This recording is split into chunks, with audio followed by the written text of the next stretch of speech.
Hi, everybody. Welcome to Living in Grand Rapids, the podcast. I am Josh May. I am Katie Arnold. I am Leah Hills. And I'm Ross Bacon. And the four of us today are going to be talking about what, Katie? What do we got? Well, we want to talk about what's going on in the real estate market. It's been a crazy last year and a half for you guys, for anyone who's looking to buy or sell their home. And Leah and I thought we would kind of come at you guys with some questions to really help people understand where things are now, if you see things changing, and kind of what we should expect for the future. I love it because you know what? We're in the middle of summer and it's a different market. Ross, what do you think? I mean, it's a different market. I think it's a different market than it was 2-3 weeks ago. Yeah. So I think we should dig deep into like the intricate details of like what makes people tick today. I think the listeners need to like get deep with us. Let's not go into, hey, interest rates are low. Let's get into the details. Are you game for this, Ross, or what? Absolutely. I think that's what, this is one of the most common questions I get asked, what's going on in the market. And, I think it's, a lot of the answers just rely on the surface. And I think it's diving a little bit deep as to why we're experiencing this. How long do people think this is actually going to go on?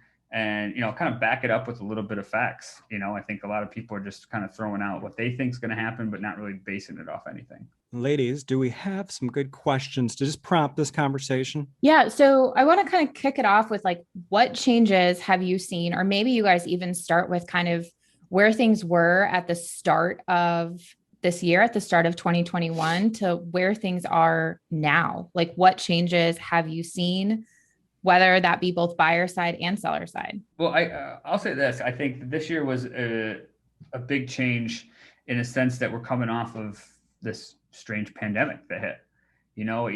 Leading up to the pandemic, we always kind of had the previous year to kind of gauge what we were expecting to happen the next year. And, when the pandemic hit and things shut down, nobody really knew what was going on. Nobody knew what was going to happen. We had a month and a half off where we couldn't do anything. So what I think happened during the pandemic was the opposite of what I thought was going to happen when everything shut down. And I think what happened was, they shut down the industry and this gate, and you had this floodgate of buyers just building up. And these people really wanting to get out there and look for homes and buy and sell.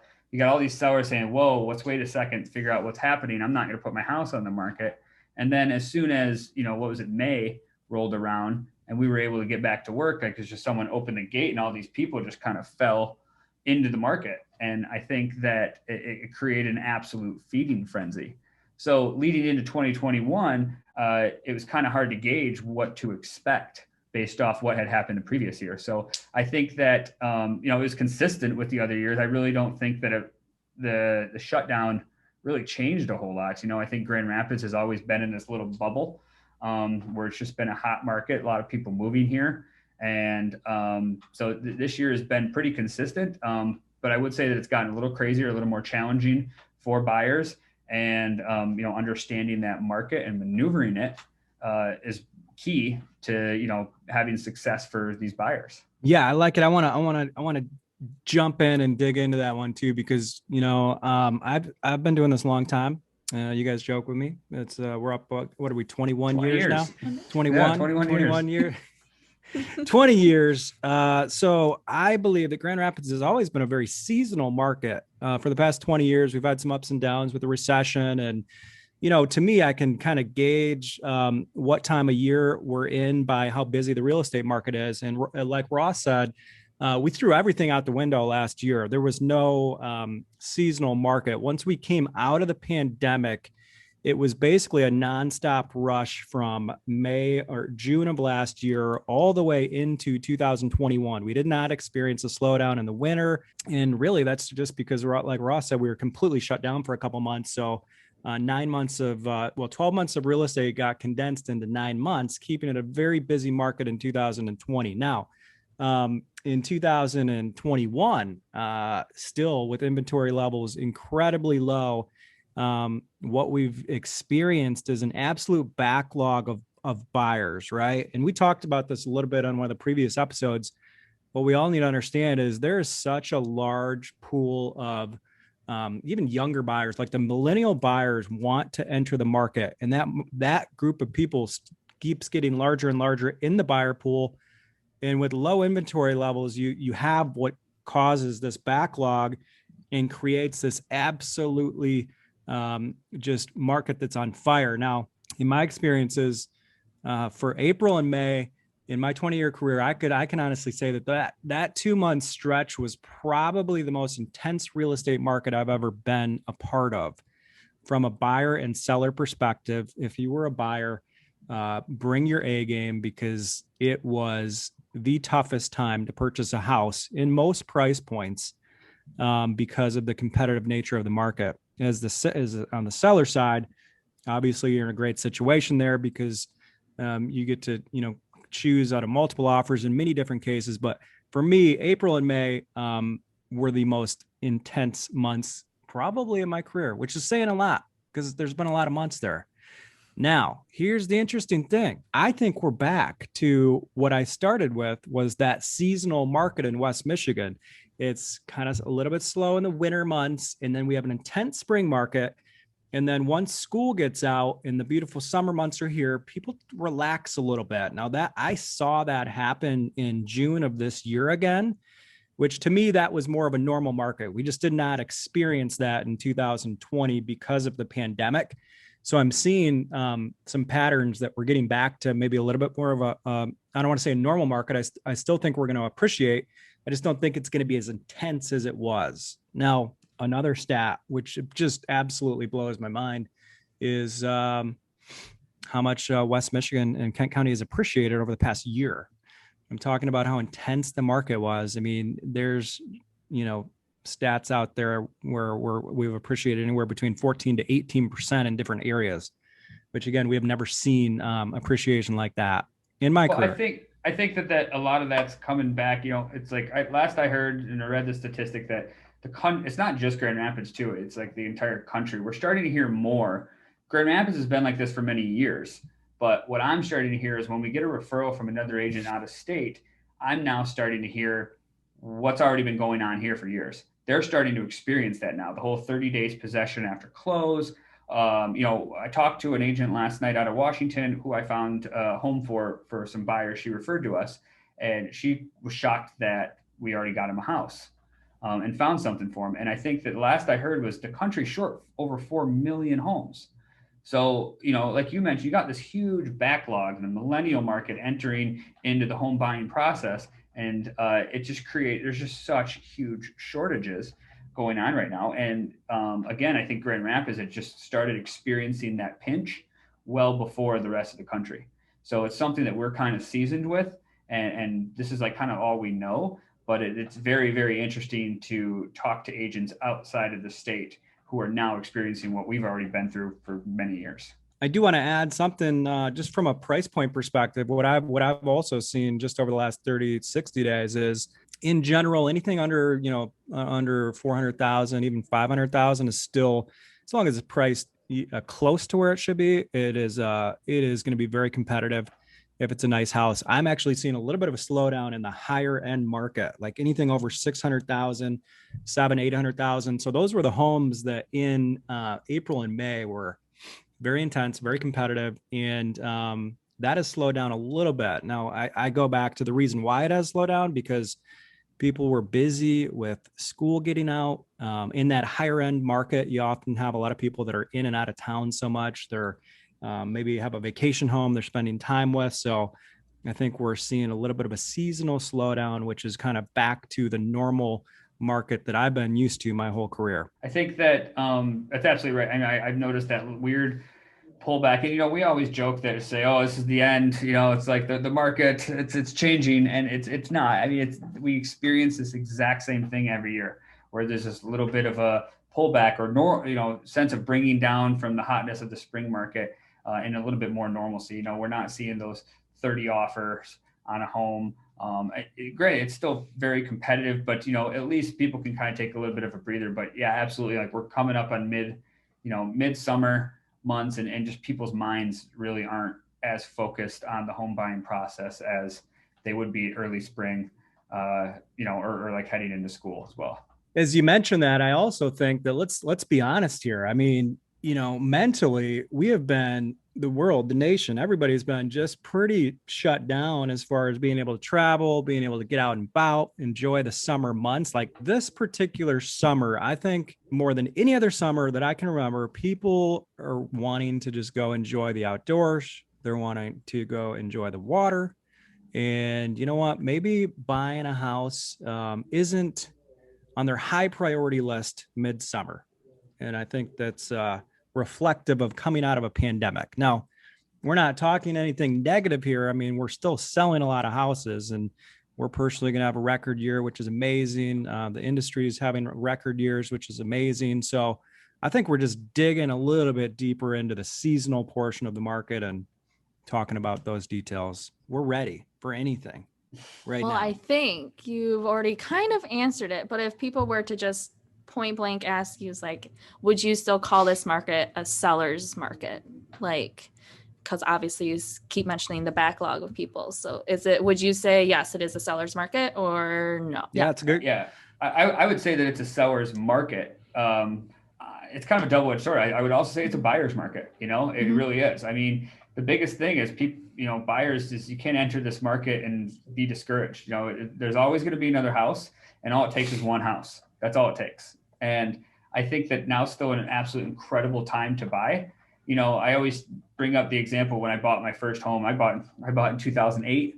Probably not the greatest year to buy a home, but my interest rate was 6.25 or 6.5 when I bought that. I talked to these buyers like, oh, I'm going to wait for the market to cool down. That's the most common thing I hear. And based off what Josh thinks, and I think the industry as a whole is, I don't think that we're going to see the market just tank and prices go way down. What I think is going to happen is to level the market out as interest rates are going to go up, causing these first-time home buyers they won't be able to afford that price point that they originally would when with rates are low. So I always say, if you're thinking about purchasing a home or buying that first home or moving up, upgrading to that next home, now's still a fantastic time to do it. It just might take some time to find that home. Yeah, and let's give the listeners kind of some inside details of like what is an actual seller's market, because like what does that mean? Like statistically, I think it's important to for the viewers to understand. Like, so from a statistic standpoint, where we are at today, by definition, we are in a seller's market because we have such low inventory levels. And how we gauge that is we look at our supply, our monthly supply of homes. So we're at about a 1 month supply of homes in Grand Rapids, which means that if no other homes were listed, it would take 30 days for everything to be under contract. Now, a stable market, when we have a stable market, we're talking about like an even mix between a buyer and seller market. We're really anywhere between that 3 to 5 month supply of homes on the market. We haven't seen that in 3, 4, 5 years. I've seen markets on the other side of things, which when we were going through the recession in 2008, 2009, we actually had a 13-month supply of inventory on the homes, which is crazy. So I was selling real estate. There was 13,000 homes on the market in Kent County. In comparison, today, I think there's about 750, which is just absolutely mind-blowing to me. So there's different actual definitions of what is a seller's market, what is a stable market, what is a buyer's market. So I think some people might find that interesting. Yeah, well, and Ross kind of brought up interest rates, and I know we don't need to spend a ton of time talking about interest rates, but I mean, in general, we are seeing them stay pretty low at this point, right? Like there hasn't been a huge change in that over the last couple months or even weeks. Right. There really hasn't. I mean, they've actually come down a little bit again, but it's been years at pretty historically low interest rates. And, I think a lot of industry experts and everything, it's not really sustainable. Eventually they are going to have to go up. And I think that's everybody's waiting for the market to cool, but I also think with the market to cool is you're going to see some effect to interest rates. Yeah, I could see interest rates moving up over the next couple of years. I mean, I think they're going to remain stable in 2021. I really do. Like from everything I've heard, I think we're staying around 3%. I would be pretty surprised if there was a large increase in that. So I think we can expect that to stay pretty low. But 2022, 2023, 2024. I think what we're going to see is interest rates creep up just a little bit, as Ross had said. I think that appreciation is going to, slowly decrease from that 14% or wherever we're at this year, which is crazy. That's going to back down as interest rates slowly creep up. And then I think we're going to slowly shift into maybe more of a stable market. But I think we've got another couple of years of this from what I'm seeing. What are you seeing, Ross? Let's look deep into the future for the viewers. I think you're exactly right. I think that, given the stat that I mentioned earlier, it just sticks with me. 4 million homes in the country that were short and such high demand. You can't make any more land, so there's only X amount of land that you can actually build on. High cost of building, and with demand, is builders can't keep up. So I don't think that that's a problem that can just be solved in a year. So I think that we're going to continue to see a market similar to this for at least the next 5 to 6 years. That's my prediction. So Josh, you hit on this just a little bit. Do you think it's going to stay competitive for like all price points, or do you think there's a competitive price point like that's more competitive? Yeah, that's a good question. I mean, in West Michigan and Kent County, as our average value has gone up, I think our average value in Kent County is roughly $285,000, which is interesting fact. That value has almost tripled since 2008. So if you bought a house in 2008, your investment has almost tripled, which is crazy. In general, the new norm is, your average price point being 285. If you have a house under 300,000, it's a nice house and it's priced close. Like there is going to be multiple offers. If you get into 300 to 500,000, depending on where you're at, I mean, there's some hot markets that are on fire that you're still going to have 5 to 6, 7 offers in that 300 to 500 range. I think once you get over 500,000, you're really looking at location, because honestly, there's a couple locations in Grand Rapids that really support the higher end price range. You've got your East Grand Rapids, you've got your Forest Hills. Rockford is making a move at some higher pricing right now. So those areas, there's just more of a buyer pool in that particular price point. If you get into some areas, Hudsonville, as you go a little bit west, it's just not as competitive. Once you get over 500, 600, 700,000, that buyer pool shrinks a little bit. So depending on the market and the location, I think that it's going to stay competitive in that lower price point. There's absolutely no doubt about it. And I think that in the higher price point, it is going to be dependent a little bit on the seasons, right? So we saw intensity in April and May, and we might not see that same intensity in mid-July or in mid-December. The seasons are going to affect the competitiveness in the market in different price ranges. Whereas in that lower price range, it's not going to matter whether it's December, January, or August. That price point is still going to be on fire and be very competitive. I want to touch just on one last point before we wrap it up. I think that also I've heard that the rental market is just as competitive right now. There's tons and tons of people that are struggling to, get an accepted offer on a home and being forced to go rent. And then they're having trouble finding a rental. It just kind of helps level it out. You have high demand in a rental market. There's just not enough housing. And I'm talking specifically here in West Michigan and in the Grand Rapids area that, rentals are very difficult to come by. I had a tenant that told me they've applied for about 17 different properties. And I had one other person that I just rented to who said that they've spent over about 900 hours in application fees. And it's just becoming, it's just a crazy market. And I just, like I said, I don't see that's something that's just going to get fixed overnight come 2022 and just poof, it's, we're in this different market. It's going to take a lot of time for this to kind of level out. I guess the only other final thing, you guys have made some predictions already, especially in terms of like interest rates, but do you have any more predictions of what you think we can expect the rest of this year, or kind of more of the same and that seasonal market as Josh has talked about? Yeah, I mean, my only predictions for the next 6 months are going to be, if you want to get real specific, I do like this question. I do like being right about things. I don't know if that sounds too overconfident, but anyway, I'm just joking with you guys. So I think interest rates are going to stay low. I think interest rates are going to hover anywhere between 3 to 3.25% for the next 6 months. I think that appreciation is going to slow a little bit compared to where we've been at over the past year. Like if I can look at the next 6 months, I think if you gauge the next 6 months, I think you're probably going to see maybe an appreciation back down into like that 4 and 5% range over the next 6 months, which again is a normal market. I just don't think that it's going to get so crazy over the next 6 months. That's my opinion. I think we're going to see appreciation. I just think we're coming out of what was considered the busiest year in real estate over the past 20, 30, 40 years, whatever, the busiest I've ever seen. So that is not sustainable for 5, 6, 7, 8 years. So I think the next 6 months, we'll see appreciation. Interest rates will stay low and real estate will still be a great investment. How about you, Ross? I would agree. So I think though, if anybody's out there listening and thinking about buying or selling, it's especially on the buying side, I think being educated and understanding the process and what to expect when you're heading into it is really going to help ease a lot of stress and worries and make the process just so much more smoother. I've heard a lot of horror stories of people just kind of just jumping into it and kind of blindsided on what's going on. It's the way that deals are being structured and offers have to be structured in order to get that house. If you're not educated, it can make a lot of people feel a little uncomfortable. So I think that having that education and that knowledge going into the process is just going to make it a world of a difference. Yeah, this is a great conversation. And there's one thing you can count on us is to tell you the truth, like not sugarcoat it. We will give you the real information.